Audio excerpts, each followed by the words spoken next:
Hi, welcome to my channel where I talk about literally whatever is on my mind. And today we're going spiritual.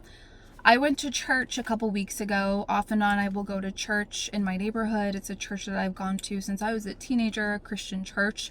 I personally do not identify as Christian, although I do enjoy Bible study. I enjoy the spiritual nuggets that the Bible holds. I do believe it was a book written by spiritually knowledgeable individuals and has since been mutilated to a certain extent by people who had other intentions for it besides spiritual growth and connection with God.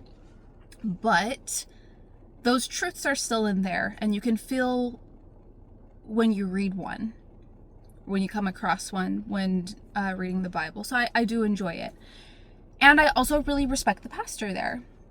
And that particular Sunday, the pastor was talking about something that really rubbed me the wrong way. He was basically saying that if you look within yourself, you will not find your true self or the person that God intended you to be.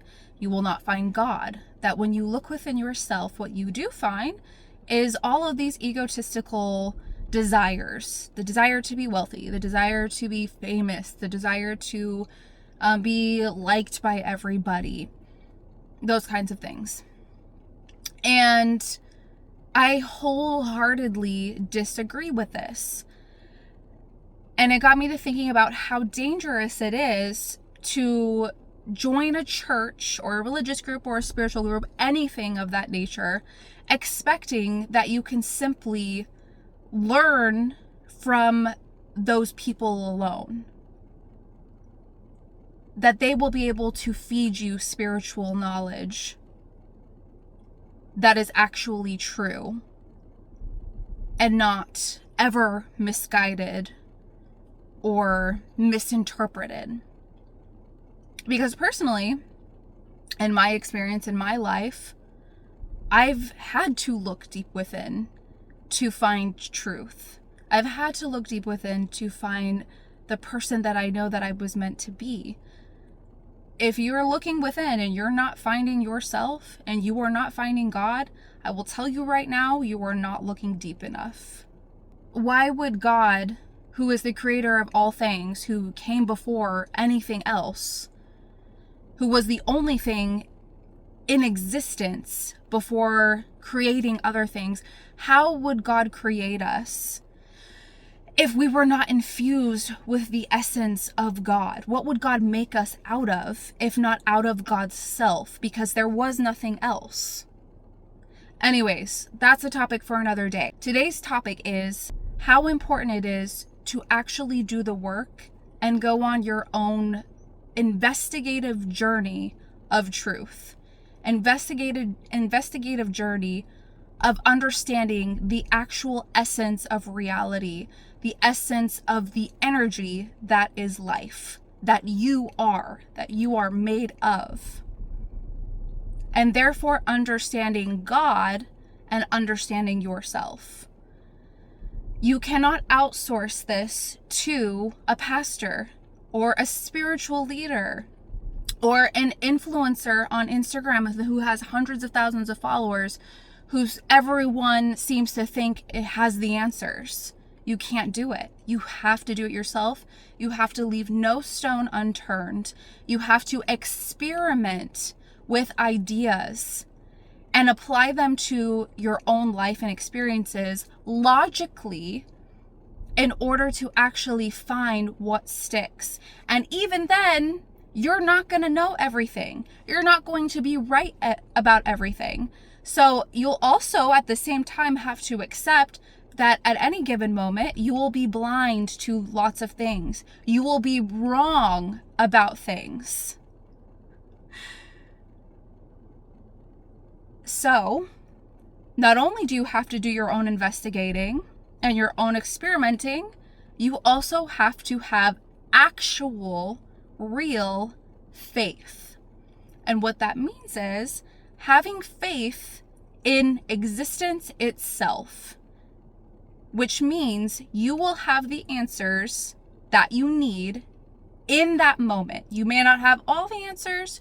You may not be correct about everything. You may not have a full grasp on truth itself, at all of truth itself at any given moment, but you will have a full grasp on the piece of truth that is necessary and required within that moment of being in your own life.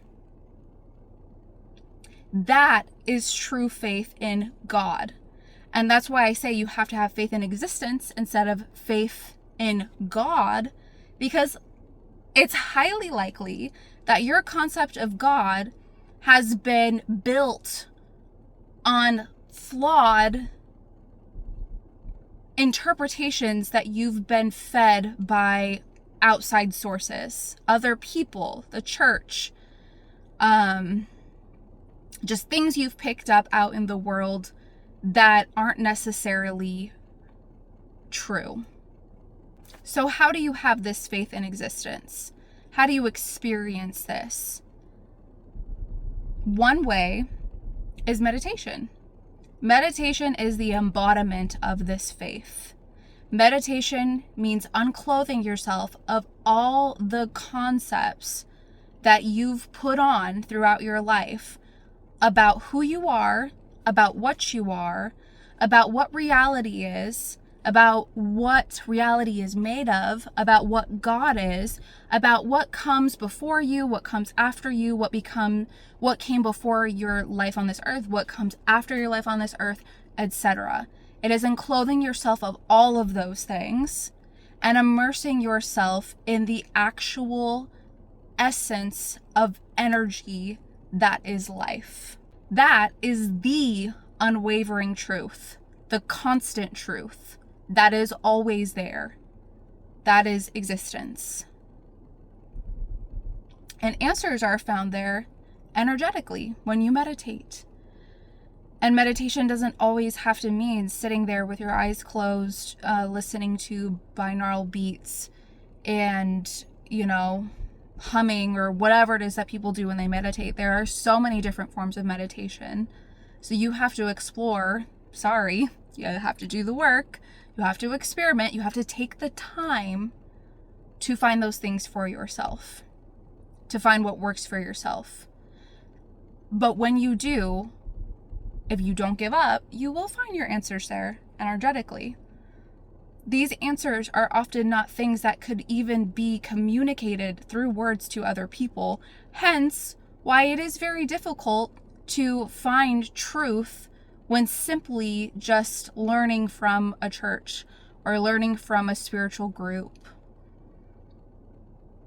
because the answers are energetic in nature. Closest that we can come, in my opinion, to communicating this energy is music.